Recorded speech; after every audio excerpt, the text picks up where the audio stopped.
நமது பேரன்பு மிக்க பத்திரிகையாளர்கள், தொலைக்காட்சி நண்பர்கள் ஆகிய ஊடக நண்பர்கள் அனைவருக்கும் என்னுடைய அன்பான வணக்கத்தை முதலில் தெரிவித்துக் கொள்கிறேன். இன்று உங்களையெல்லாம் சந்திப்பதிலே மிக்க மகிழ்ச்சி. இதற்கு முன்பு கடந்த காலங்களில் அடிக்கடி சந்திப்பேன். சட்டமன்ற நாட்களில் தான் சந்தித்தேன், மற்ற நாட்களில் சந்திக்க முடியல. இப்பொழுது மீண்டும் சந்திப்பதில் மிக்க மகிழ்ச்சி. பொதுவாக இந்திய திருநாட்டில் தமிழ்நாடு ஒரு முக்கியமான மாநிலம், வளர்ந்த மாநிலம், முன்னோடி மாநிலமாக இருந்து வருகிறது. அதிலும் குறிப்பாக வேளாண்மையை முதல் தொழிலாக கொண்ட மாநிலம்.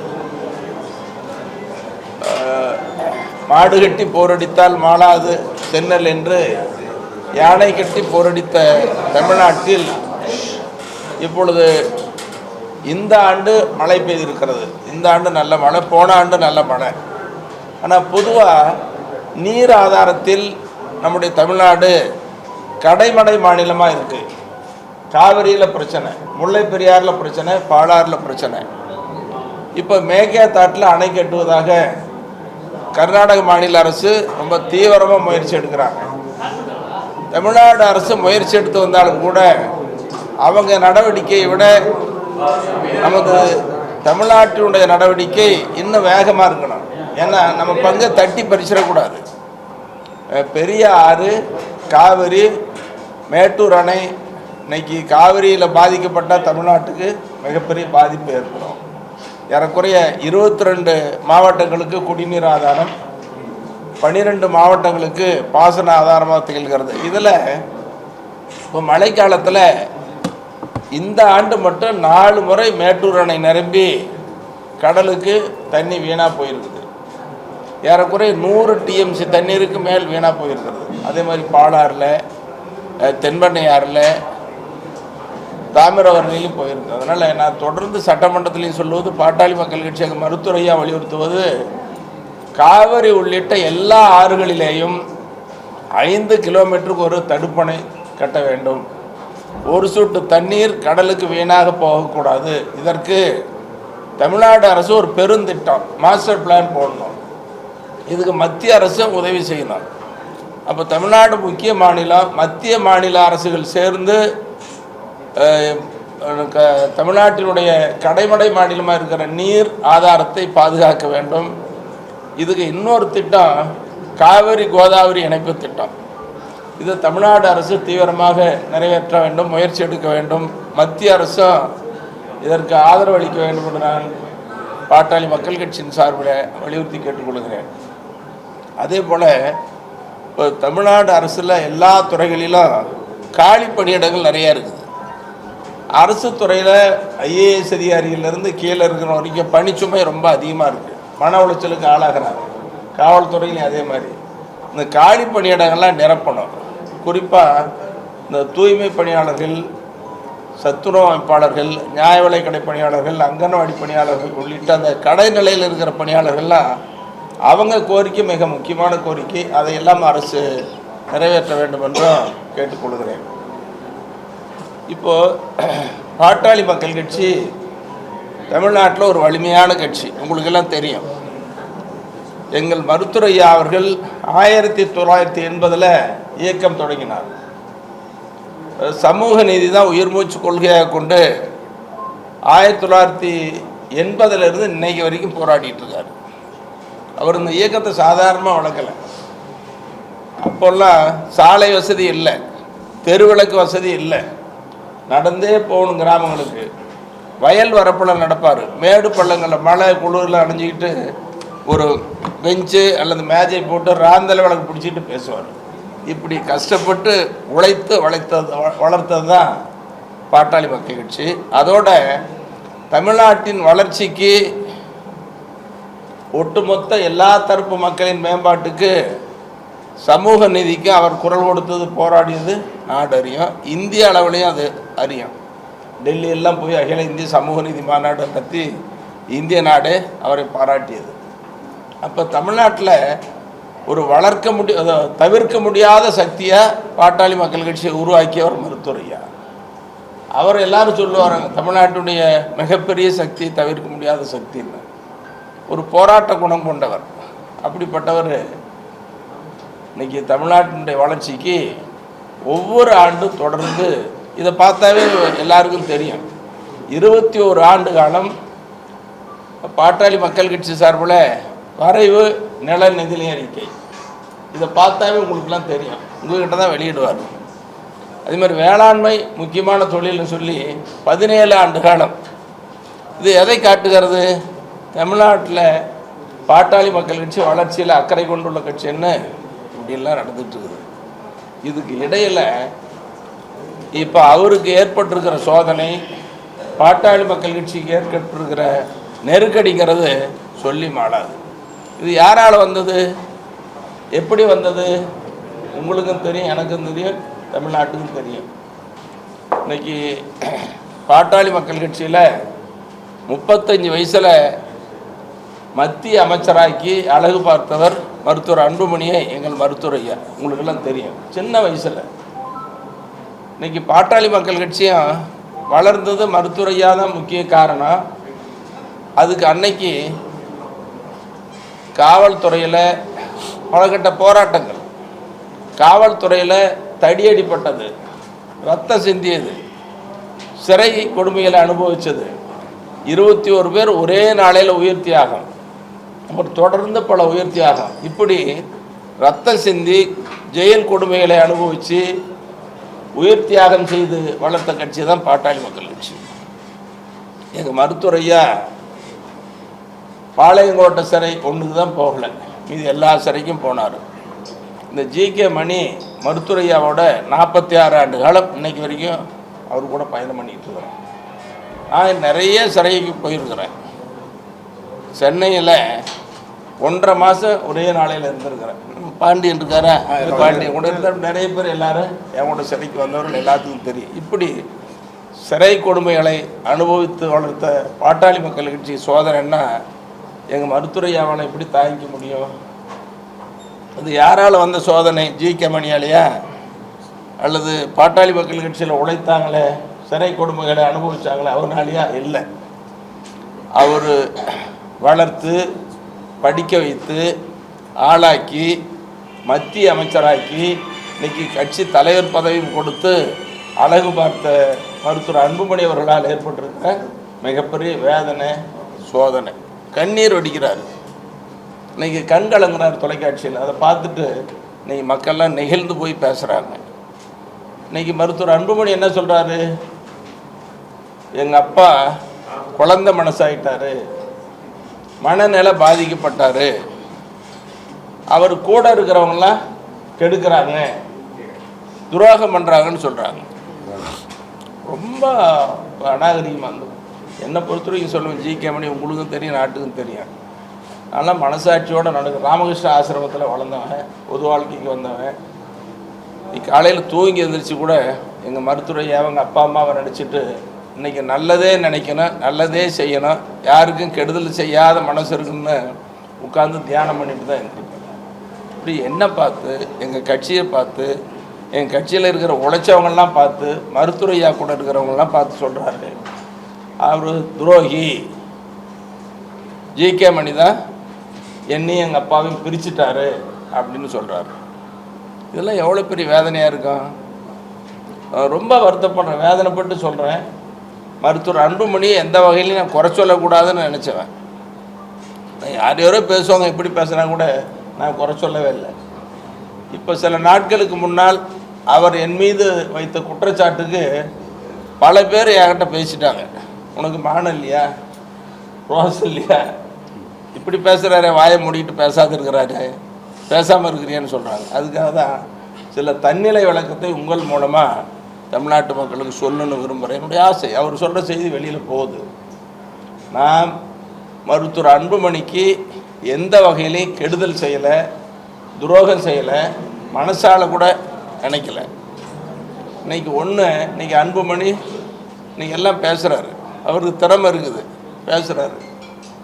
எப்படி மத்திய அமைச்சரானார், யாரால் அமைச்சரானார் அவர் சொல்லணும், குடும்பத்தில் இருக்கிற எல்லாரும் சொல்லணும். எங்கள் மருத்துவர் ஐயா இயக்கம் தொடங்கின நேரத்தில் நானோ என்னுடைய குடும்பத்தை சார்ந்தவர்களோ என்னுடைய வாரிசோ எந்த அரசு பதவிக்கும் போக மாட்டேன்னு சத்தியம் பண்ணியிருந்தார். இப்போ மத்திய அமைச்சர்கள், நாடாளுமன்ற சட்டமன்ற உறுப்பினர் உட்பட உள்ளாட்சி நிறைய வந்தாங்க. அவர் மருத்துவரையாக பதவிக்கு போகலை. அப்புறம் மருத்துவரையோட நான் தான் எல்லாம் குடும்பமே பேசுகிறாங்க. மருத்துவரையோட துணையர் அம்மாவிலேருந்து குடும்பத்தில் இருக்கிற பெண்கள், ஆண்கள் எல்லாரும் பேசுகிறாங்க. உறவினர்கள்லாம் மருத்துவரையா ஒத்துக்கலை. அதெல்லாம் நான் பண்ண சத்தியத்தை மீற மாட்டேன்னு சொல்லிட்டார். மீற முடியாது. அப்புறம் என்னை கூப்பிட்டு நீங்கள் எப்படியாவது ஐயாக்கிட்ட பேசணும் குடும்பமே பூரா சொன்னாங்க. நீங்கள் கேளுங்க, யாராவது மறுபடியும் சந்திச்சா கேளுங்க. நீங்கள் மருத்துவரையாக்கிட்ட, ஐயா எல்லாத்தையும் பதவிக்கு அனுப்புகிறீங்க, இவ்வளோ பெரிய இயக்கத்தை உருவாக்குனீங்க, நீங்கள் பதவிக்கு போகலைன்னு சொல்கிறீங்க, உங்கள் குடும்பத்தில் ஒருத்தராவது அமைச்சர் பதவிக்கு போகணும், அது படித்தவர், மருத்துவம் படித்தவர், இளைஞர், மத்திய அமைச்சராகணும்னு சொன்னோம். ரொம்ப கோபப்பட்டார். இப்படி தொடர்ந்து வார கணக்கில் பேசி கடைசியில் குடும்பம்லாம் இருக்கிறேன், நானும் பேசுகிறேன், ரொம்ப ஆத்திரப்பட்டார். இவ்வளோதான் அவங்க என்னை அவமானப்படுத்தினார், திட்டினார், கொச்சப்படுத்தினார். இல்லை மணி, இன்னொரு தடவை பேசி நான் பண்ண சத்தியத்தை சீர்குலைக்கக்கூடாது, நடக்கிறத வேறு அப்படின்னு ரொம்ப காட்டமாக கத்த ஆரம்பிச்சிட்டார். வீட்டில் அம்மா உட்பட எல்லாம் அவங்க பெண்கள்லாம் வெளியில் வந்து பார்த்தாங்க. ஸ்ரீகாந்தி அம்மாவுக்குலாம் தெரியும். பார்த்துட்டு அவ்வளோ 2 பேருக்கும் காரசாரமான வாக்கு வாங்க. அப்புறம் சொன்னார், நீ கட்சி தலைவருங்கிற திமிரில் பேசுகிற, நீயாச்சும் உன் கட்சி அடிச்சு கேடுக்கிட்ட நாசமாக போங்க, சொன்ன வார்த்தை எப்படி சொல்கிறதான் அப்படின்னு போய் போத்தி படுத்துக்கிட்டார். அன்றைக்கி சாப்பிடவே இல்லை. அப்புறம் கோபமாக பேசினா 2 நாள் கழித்து கூப்பிட்டார். போனேன். போய் உட்காந்துட்டு இன்னொருத்தர் கூட வந்தார். மருத்துவர் அன்புமணி சொன்ன வார்த்தை எங்கள் அப்பாவுக்கு அடுத்த மாதிரி கூட தான் நினைக்கிறேன். நீங்கள் நல்லா பண்ணிகிட்டு இருக்கீங்க, ஆனால் ஒருத்தர் இது கொஞ்சம் தடையாக இருக்கிற மாதிரி தெரியுது, அவரையும் கூட்டிகிட்டு வச்சு பேசுங்கண்ணா. அப்புறம் அவர், நான், எங்கள் ஐயா 3 பேரும் பேசணும். இப்போ அவரு கூட இருந்தவர் என்ன சொன்னார்னா, ஐயா சத்தியங்கிறது ரொம்ப முக்கியம் மனுஷனுக்கு. அதுலேயும் இந்த சத்திரிய வம்சத்தினுடைய சத்தியம் மாறாதுங்கிறது கடந்த கால வரலாறுல சொல்லுது. நீங்கள் சத்திரிய வம்சத்தில் பிறந்தவர், தலைவராக வேறு இருக்கிறீங்க, நீங்கள் சத்தியத்தை மீறக்கூடாதுன்னு சொன்னார். அப்போ அவர் சொன்னார், சரிதான் நீ சொல்கிறது, இந்த மணிக்கிட்ட சொல்லு அப்படின்னார். மணிதான் கேட்க மாட்டேங்கிறாரு அப்படின்னார். அது யாருன்னு பேர் சொல்லணுமா? சொல்லக்கூடாது, இது வரைக்கும் சொல்லலை. நிறைய பேருக்கு அது தெரியும். அவர் எங்களோடு இருந்த மறைந்த மாவீரன் ஜே குரு, அவர் அதில் உறுதியாக இருந்தார். அப்புறம் அதையும் தாண்டி அவர் சமாதானப்படுத்தி மற்றவங்களாம் சொல்லி மத்திய அமைச்சராக ஒத்து வச்சோம். மத்திய அமைச்சராகிறதுக்கு முன்னால், அந்த நாடாளுமன்ற தேர்தலுக்கு முன்னால் 6 மாதத்துக்கு முன்னாடியே எங்கள் மருத்துவரையா சொல்லிட்டார், எப்போவுமே ஆரம்ப காலத்தில் கூட்டணி பேசுகிறத நான் தான் பேசுவேன். அது கலைஞர்கிட்டே இருந்தாலும் சரி, புரட்சி தலைவிகிட்ட இருந்தாலும் சரி, நான் தான் பேசி ஒப்பந்தமெல்லாம் பேசி முடித்து கையெழுத்து போட்டுருவோம். அதுக்கு பிறகு மருத்துவரையா வருவார், எல்லாம் பண்ணிக்குவாங்க. அந்த தேர்தலில் என்ன பேச சொன்னார். ஒரு பேசிய 7 நாடாளுமன்ற உறுப்பினர்கள் இது நடந்ததை சொல்லணும், சொல்லாமல் இருந்தால் ஊர் உலகத்துக்கு தெரியாது. இது வரைக்கும் நான் வாய் திறந்து சொல்லலை, சொல்லக்கூடாது, சொல்கிறத நாகரிகமாக இருக்காருன்னு அமைதி காத்தேன். அப்போது நானும் கலைஞரும் பேசி 7 நாடாளுமன்ற உறுப்பினர்களும் கையெழுத்து போட்டு முன்னால் சொன்னார், மணி ஒரு மேலவை உறுப்பினர், இது மாநிலங்களவையில் ராஜ்யசபா உறுப்பினர் உங்களுக்கு ஒன்று எடுத்துக்கோங்க, அது யாருன்னா நீங்கள் தான் போகணும் மணி அப்படின்னார். நான் சொன்னேன், 98 எங்கள் ஐயா அமைச்சராகிறனார், எம்பி ஆகி தருமபுரியில் நிறுத்தி நான் வேண்டான்னு சொல்லிட்டேன், தயவுசெய்து அந்த மாதிரிலாம் வேண்டானே, எங்கள் கட்சி தான் முடிவு பண்ணேன், எங்கள் மருத்துவரையாக முடிவு, அதெல்லாம் நீங்கள் சொல்லக்கூடாது. இல்லை, நீங்கள் தமிழ்நாட்டில் கட்சி வேலையை பார்க்கணுன்னு. அது இல்லை மணி, நீங்கள் எல்லாம் மூத்தோர் அவைங்கிறது அங்கே போகணும், ஏன் வைகோலாம் போகலையா, நீங்கள் போகணும் கலைஞர் சொல்கிறாரு. அது வேண்டாண்ணா, நீங்கள் கொடுங்க, கையெழுத்து போடுங்க, நாங்கள் பார்த்துக்குறோன்னு சொல்லி நீங்கள் தான் போகணுமணின்னு சொல்லி வற்புறுத்தி கட்டாயப்படுத்தி அப்போது நானும் அவரும் கையெழுத்து போட்டோம். எங்கள் மருத்துவரையாகிட்ட வந்து சொன்னோம், ஒரு ராஜ்யசபா கையெழுத்து ஆகிடுச்சுன்னு சொன்னோம். ரொம்ப கோவப்பட்டேன். ராஜ்யசபா யாருக்கு, எதுக்கு, நம்ம அன்புமணி தான் அப்படின்னு சொன்னேன். உங்களுக்கு வேறு வேலையே இல்லைன்னு ரொம்ப கடிஞ்சிக்கிட்டாரு. ஏன் சத்தியத்தை மீறுறீங்களே அப்படின்னு ரொம்ப கோவப்பட்டார். இன்றைக்கி இருக்கிற முதலமைச்சர் மு.க. ஸ்டாலின் அவர்கள் வெளிநாட்டுக்கு போயிட்டார். அந்த பேச்சுவார்த்தையில் 10 நாள் கழித்து வந்தார். ரொம்ப இப்போ கைபேசியில் பேசி என் மேலே ரொம்ப கோவப்பட்டார். பெரிய கூட்டணி உருவாக்குன்னு நினைக்கிறேன், இப்படிலாம் பேசி கையெழுத்து வாங்கி போயிட்டீங்கன்னா எங்கள் அப்பாக்கிட்ட ரொம்ப கோவப்பட்டார். இது ஏன் சொல்ல வரேன்னா, இப்படின்னா ஒரு மத்திய அமைச்சராக்கணும், ராஜ்யசபா உறுப்பினராக்கி அன்னைக்கிலேருந்து இன்னைக்கு வரைக்கும் இந்த இயக்கத்துக்காக, மருத்துவரையாவுக்காக, அன்புமணிக்காக நான் உழைச்சிட்டு வரேன். எங்கள் கட்சியில் சரி, இன்றைக்கி மருத்துவர் அன்புமணி கூட இருக்கிறவங்களும் சரி, மருத்துவரையா கூட இருக்கிறவங்களும் இந்த மூத்த நிர்வாகிகள் கேட்டிங்கன்னா எத்தனை முறை ஜெயிலுக்கு போனாங்கன்னு கேட்டால் தெரியும். ஒரு முறை இல்லை, பல முறை ஜெயிலுக்கு போனோம், சிறைக்கு போனாங்க. மருத்துவரையாவும் சிறைக்கு போனார். ஆனால் அன்புமணி எத்தனை முறை சிறைக்கு போனார்? அதோட எங்கள் மருத்துவரையாகிட்ட வந்து மூத்த நிர்வாகிகள், சட்டமன்ற உறுப்பினராக இருக்கிற முக்கிய நிர்வாகிகள்லாம் பேசுவாங்க. என்ன பேசுவாங்கன்னா, ஐயா இந்த வார்த்தை சொன்ன வார்த்தையை விட சின்னையாவை எங்கள் மாவட்டத்துக்கு வர சொல்லுங்கள், வெளியில் வர சொல்லுங்கள். வெளியில் யாரையும் பார்க்கவே முடியல, வீட்டுக்கு போனாலும் பார்க்க முடியல, கைபேசியில் தொலைபேசியில் பேசுனாலும் பேச முடியல, பார்க்க முடியல, அனுப்பிச்சி விட்டால் தான் கட்சி வளரும் அப்படின்னு சொல்லுவாங்க. அவருக்கு ஒரு செல்வாக்கு இருக்குது அப்படின்னு. நீங்கள் எங்கள் மருத்துவரையாவுக்கு எனக்கு என்ன நல்ல மனசு இருந்தால் இது செய்வீங்கன்னு பாருங்கள். பாட்டாளி மக்கள் கட்சி, இளைஞர் சங்கத்துக்கு அவர் தலைவராக இருந்தார். இளைஞர் சங்கம், இளம்பெண்கள் சங்கம், மகளிர் சங்கம், பல அமைப்புகள் இருக்குது. அதில் இந்த இளைய தலைவனர் மத்தியில் அவருக்கு ஒரு செல்வாக்கு அதிகமாகணும். மருத்துவர் அன்புமணி மிகப்பெரிய ஒரு சக்தியை வளரணும்னு சொல்லி நானும் மருத்துவரையாவும் பேசணும். மருத்துவரையா பேசி மணி நல்ல திட்டமாக கொண்டு வரோம்னு சொல்லி அன்புமணி தம்பிகள் படை, அன்புமணி தங்கைகள் படை அப்படின்னு ஒரு அமைப்பை உருவாக்கி, அந்த அமைப்பு கிராம அளவில், மாவட்டம், ஒன்றிய, நகரம், பேரூர், கிராம அளவில் கொண்டு போய் அன்புமணிக்கு செல்வாக்கு வளர்க்கணும் அப்படின்லாம் சொல்லி ஐயாவும் நானும் சேர்ந்து பண்ணோம். இந்த அமைப்பை பண்ணிவிட்டு ஒவ்வொரு இடத்துலையும் ஒரு சட்டமன்ற தொகுதியில் 3 இடத்துல 2 இடத்துலையோ கூட்டம் பண்ணுவாங்கன்னு தேதி கொடுக்க மாட்டார், வரமாட்டார், மக்களை சந்திக்க மாட்டார். இப்படி அவரை வளர்த்த விடணுங்கிறதுல ரொம்ப உறுதியாக இருக்கும். அதோட அவர் முதலமைச்சர் வேட்பாளராக அறிவிக்கணும்னு சொல்லி பாட்டாளி மக்கள் கட்சி தனித்து போட்டி, அவர் தான் முதலமைச்சர் வேட்பாளர். அந்த முதலமைச்சர் வேட்பாளருக்கு அறிவிச்ச அன்னைக்கு நடத்தின மாநாடு ஒரு எல்லா இடத்துலையும் ஒவ்வொரு மாவட்டங்களுக்கும் கொண்டு போய் நான் அறிமுகப்படுத்துனது, எல்லா இடத்துலையும் மாவட்டந்தோறும் மாநாடு, மண்டல மாநாடு, இப்படியெல்லாம் அவர் கொண்டு போகணும். அப்படி எந்த கெடுதலும் மனசால கூட செய்யாத என்னை பார்த்து துரோகி, எங்கள் அப்பாவி என்னையும் பிரிச்சுட்டேன்னு சொல்கிறாரு. எனக்கு எவ்வளோ கஷ்டமாக இருக்குன்னு நினச்சி பாருங்கள். நான் அப்படி ஏதாவது கெடுதல் பண்ணியிருந்தா நமக்கு மனசு வலிக்காது. எவ்வளோ மனசாட்சியில் அதை பேசுகிறாரு. சரி, அப்பாவையும் மகனையும் யாராலையும் பிரிக்க முடியுமா? சரி, மருத்துவரையாகிட்ட நீங்கள் உங்கள் மகன் அன்புமணியை பார்க்காதீங்கன்னு பிரித்து அவர்கிட்ட சொல்ல முடியுமா? சொல்லக்கூடிய மனசு தான் எனக்கு இருக்குமா? சொன்னால் கேட்பாரா? சரி, மருத்துவர் அன்புமணி போய் பார்த்தா நீ அப்பாவை பார்க்காதீங்க, நீங்கள் தடையாக இருங்க அப்படின்னு சொன்னால் அவர் தான் கேட்பாரா? நான் பல தடவை இதை சொல்லிட்டேன். பாட்டாளி மக்கள் கட்சிக்கு ஏற்பட்டிருக்கிற நெருக்கடிக்கும் தீர்வுக்கும் இது தீர்வு காணுன்னு சொன்னால் 2 பேரும் சேர்ந்து பேசுனா தான் தீர்வு ஏற்படும். இல்லைன்னா ஒரு தவிர்க்க முடியாத சக்தியாக பலமான கட்சியாக இருக்கிற பாட்டாளி மக்கள் கட்சி இப்படி பிளவுபட்டால் எப்படி பலமான கட்சியாக இருக்க முடியும்? தேர்தலில் என்ன நிலைமை ஏற்படும்? மருத்துவரையா எவ்வளோ அவமானப்படுத்துகிறாரு. இன்னைக்கு ஐயா அப்படின்னு சொல்கிறாரு, குலசாமின்னு சொல்கிறாரு, ஜிகே மணி தான் கெடுத்துட்டான், பொய்யா பேசுகிறான் அப்படின்னு சொல்கிறார். ஒரு காரணம் உண்டு, அவர் சொல்கிறதுல ஒரு காரணம் உண்டு, அது என் மனசாட்சின்னு சொல்லுது, எல்லாருக்கும் தெரியும். என்ன காரணம்னா, நான் மருத்துவரையா கூட இருக்கிறேன் அப்படிங்கிற ஒரு காரணம் தான்.